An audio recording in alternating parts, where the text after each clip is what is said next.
So the song was written about how society really does need to get away from this uncentered Western mindset of like exploitation and colonization, and return back to its native roots.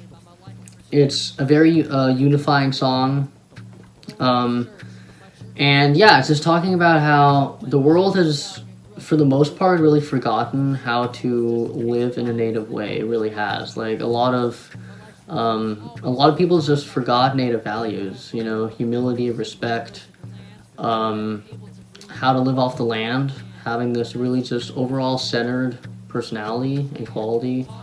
All those things have been, for the large part, forgotten. So what I'm trying to do with the song is tell people that they need to come out of this uncentered headspace and return back to native values. So that's what indigenize means. That's the literal definition of indigenize. So don't revolutionize, indigenize. It's really saying it's not about the next big thing. It's not about this big invention. It's really about indigenizing, becoming indigenous, and returning back to those values. So that's what the song's about. They don't really care about the facts and info. They don't know what they're in for after they start reading articles. The song was gifted to me by my elder Charlie, because I was up in Mendocino visiting him with my dad, and we were sitting at the dinner table, and he was telling me, "You used to write a song where the chorus is, 'Don't revolutionize, indigenize with Indian eyes.'" Like, he literally gave me that entire chorus. So I was just like, wow, that's a really good idea. So I took him up on it, and the song would not exist if it weren't for Charlie. So I really do think about him every time I do it, and I'm grateful that he gave me the idea. He's one of the most wise people I know, so I'm very, very thankful for that. Have to revolutionize, we just have to indigenize instead. To revolutionize, indigenize instead. Yeah. So there's a few references in the song I want to talk about. One is there's a line that says, Greg Castro says it's rude of us to still exist. That's referencing an article that Greg Castro, who's an indigenous scholar, it's an article that he wrote called The Dancing Dead. And in that article, he basically talks about how natives are like zombies, which basically means that the colonial society, which is really the focal point of society, unfortunately, really does expect native people to be gone, and just, you know, expects us to not be there anymore, because a lot of people just think that native people are in the past, that they're not around anymore, and we are very much around, you know. So it's kind of a sarcastic article that he wrote talking about that. And he literally says how, like, it's rude for us to exist, you know, because Western society wants us gone. So that's kind of the gist. So that's what that line is referencing. It's a really good article. I read it in my dad's class at Cabrillo, and that's where I first got introduced to it, and I just thought I'd put that in there because it's a really, really cool article. It's one of my favorite articles. So yeah, so there's that. Yeah, with Indian eyes, to revolutionize, indigenize instead. The next reference is we're more than just cavemen bumping into redwood trees. That's actually referring to Karina Gould, who is another indigenous scholar. I saw her talk at UCSC one time, and she was talking about how at first contact, natives were just walking around bumping into redwood trees, and she kind of said it in a funny way, and I just really related to that. So that's a reference to that. It's pretty straightforward. Yeah, I mean, you know, people think that at first contact we were just these cavemen, you know, running around. People don't understand that, you know, first contact and before and now, I mean, indigenous societies have always had very complex cultures and very complex societies. So, you know, that's something that a lot of the school systems forget about, and they teach you that they were just living in the wilderness, and they were these kind of primitive people. And there's a reason I don't like the word primitive because of that too. But yeah, so that's what that's talking about. So Karina is the queen. That is not a fact. Some people, way too much to bear, seem to claim that they don't really care about the Yeah, and then the last one is talking about Chuck's sixth Anthro, which is a reference to an article that Indigenous scholar Chuck Smith wrote for his Anthro 6 class, his Anthropology 6 class. And I don't remember the name of the article, but it's just another article I read in my dad's class, Cabrillo, that it's just one of the articles talking about Indigenous history and the importance of studying it and the importance of becoming and staying aware of, Native societies, Native cultures.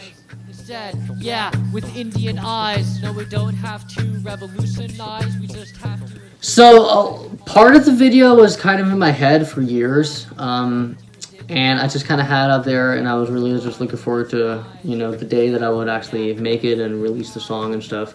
This entire project for me, the fact that it's finally out means so much to me because I kind of feel like I wanted to release this like every year for a while. Like I feel like I was kind of putting it off for a while.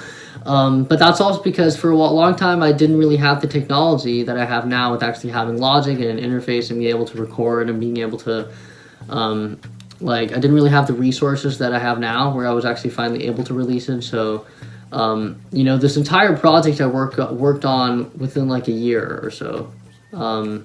And even years before that, I was kind of building up to it and building it up in my head. As soon as the song came out, I knew it was going to be the first single. I just kind of had that in my head. So I had part of the video because of that, I kind of had part of the video like imprinted in the back of my head as just kind of this visual.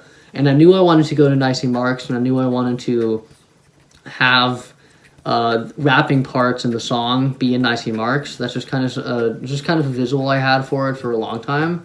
And I actually had a specific place in Nicey Marks visualized that I didn't actually end up going with in the final product, but I did have that part of the video in my head, and then I wasn't sure what to do with the rest, and then I just kind of woke up one morning, and I just kind of had this idea, and I was like, what if I brought together like different people for the video somehow? What if I did something where I brought together a bunch of people that I'm close to and had them speak the chorus or rap the chorus to the camera? And where that idea kind of subconsciously came from was Red Eagle. His song Still Here, that entire music video and song was very much the basis for this video and this song. It's just one of my favorite music videos, one of my favorite songs, and I was just very loosely inspired by a lot of the things that he does in that video. So if you watch the Red Eagle Still Here video, you will see like some of the similarities. And it is also a similar song, and that is a song that I'm thinking I maybe might cover in the future, maybe not, but I just definitely love that song. It's just a very similar type of song. So I eventually just kind of came up with the idea of bringing together different people, and I was like, how am I going to do that the easiest way? And I just thought, you know what if I just message people I know who I'm really close to and ask them to send me clips of them rapping or speaking the chorus. And that's how it happened. I messaged and contacted a lot more people than are actually in the final video. But yeah, that was the idea, and that's how it came together.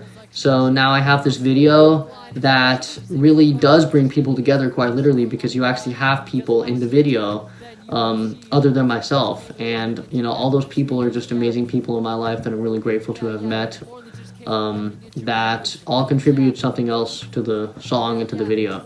So yeah, that's the idea for the video. That's kind of how it breaks down, and it means a lot to me that it's finally out there. And also shout out to my mom who helped film my part of the video in Nicey Marks. And shout out to all those people in the video. And it's in the caption. You guys are all in the caption. And everything I talked about is in the caption too. But yeah, that's the video.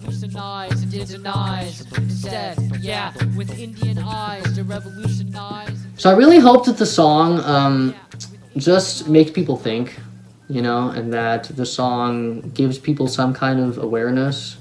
Or if people are already aware, then great. I hope that the song keeps them aware and maybe, gets them to maybe look into some of these like articles, like the things I'm referencing in the song. So if you're out there and you're not educated, I hope the song maybe educates you a little bit. And if you are educated, then I hope that maybe you look into some of the stuff that I'm referencing in the song, you know, and that goes for everybody. But yeah, I just hope that the song gives people some kind of sense of awareness and just gets your wheels turning, because we are living in a society that doesn't think about this kind of stuff. And it's important to think about this kind of stuff, and that's why I made the song, because I want people to think about it. So, yeah, that's Indian Eyes.